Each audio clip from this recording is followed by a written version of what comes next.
एका बाजूला अपघाताचा मुद्दा आहे तर दुसऱ्या बाजूला विलिनीकरणाचा मुद्दा अद्यापही कायम आहे। रोहित पवार यांचं ताजं वक्तव्य सांगतंय की सुनेत्रा पवार जर राष्ट्रीय अध्यक्ष झाल्या तर त्यांना चालणार आहे।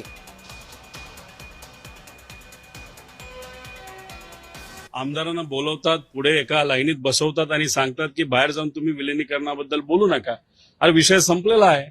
अजितदादा असताना अजितदादांबरोबर आमची चर्चा काय झाली हे त्या ठिकाणी आम्हाला माहिती आहे। अजितदादांशी बोलत असताना दादांबरोबर आम्ही एनडीए बरोबर जायचं का दादा बाहेर येऊन रस्त्यावरची लढाई आमच्याबरोबर लढणार, हे दादांमध्ये आमच्यामध्ये त्या ठिकाणी हा विषय झालेला आहे। आज दादा नाही आहेत, त्यामुळे याच विषयावर चर्चा करणं गौण आहे। एका कागदावर सुनेत्रा काकींचं नाव हे राष्ट्राध्यक्ष असावं असं त्यांनी सांगितलं।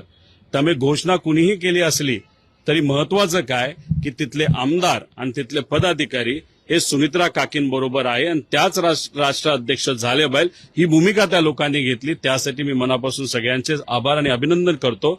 आणि आमचा सुद्धा बाहेरून, कारण तो पक्ष त्या ठिकाणी वेगळा आहे, काही दिवसांपूर्वी सुद्धा मी हीच भूमिका घेतली आणि आज सुद्धा हीच भूमिका घेतो। सुनेत्रा काकीच तिथं राष्ट्राध्यक्ष ह्या झाल्या पाहिजे।